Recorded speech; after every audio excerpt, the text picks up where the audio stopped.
What are environmental ethics and our moral responsibilities?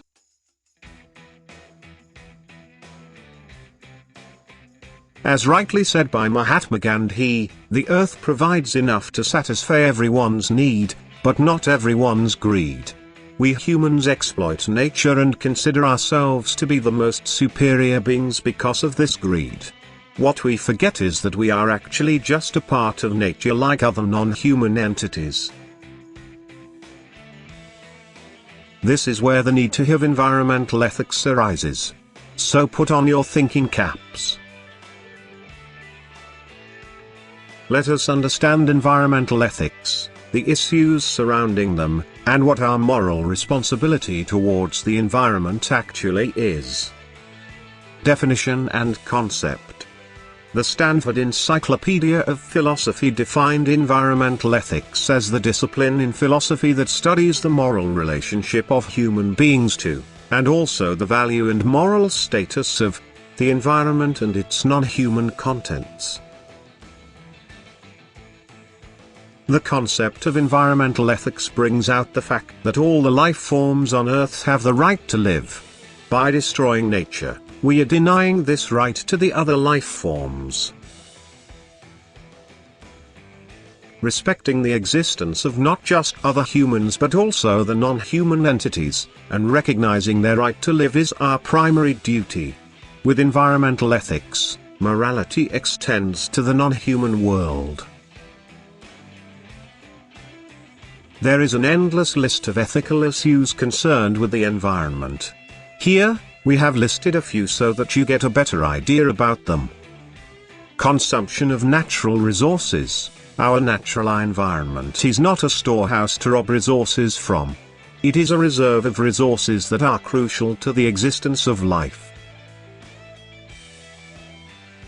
Using resources unduly is resulting in their depletion, risking the life of our future generations. Is this ethical? This needs a lot of thought, which is why it is an environmental ethics issue. Destruction of forests. When industrial processes lead to resource destruction, is it not the industry's responsibility to restore the depleted resources? Moreover, can a restored environment make up for the original one? Mining processes disrupt the ecological balance. They harm the plant and animal life.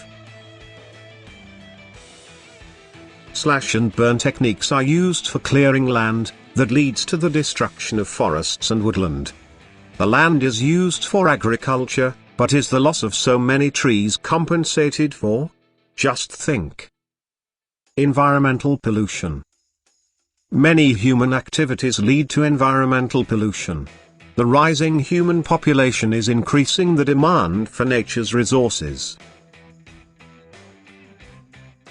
Animal and plant habitats are being destroyed to make space for human habitation. The animals that thrive in them lose their natural habitats and eventually, their lives. The cutting down of trees is seldom even considered as a loss. Is this not unethical? Keep thinking. Harm to animals.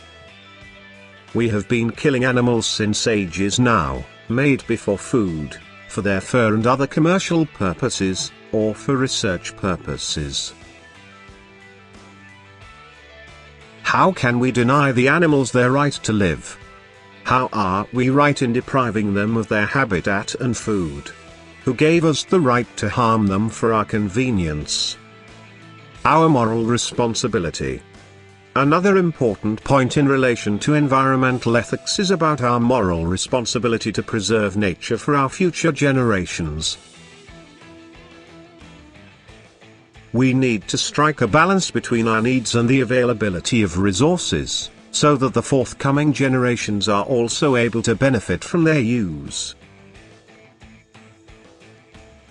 Human beings are a part of the environment and so are the other living beings. Thus, we have no right to exploit the non-human entities in nature, like plants and animals. For the sake of development and convenience, is it morally right to burn fuel and cause pollution? Is it morally right to continue with technological advances at the cost of the environment?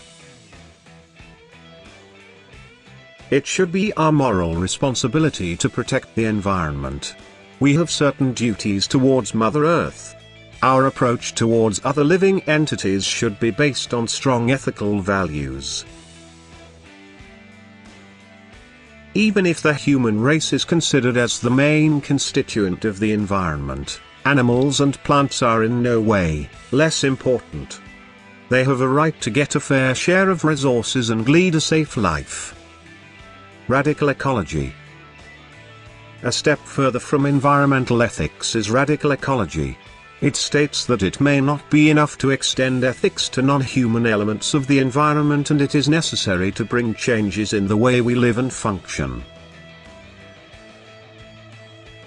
While shallow ecologists follow anthropocentrism, deep ecologists recommend the development of a new eco-philosophy. The advocates of this ideology believed that once a state of environmental consciousness is attained, humans will feel obligated to protect the environment. What is most important is that human beings realize their connection with nature, and that nature is not a commodity but a community which we are a part of. Only then will we start loving and respecting it. Actually, we should not think that we need to protect the environment. We should be thinking that we need to create a world in which the environment does not need protection at all. What do you think? Do let us know. Don't forget to leave your comments below, and do subscribe to our channel for many more such amazing videos.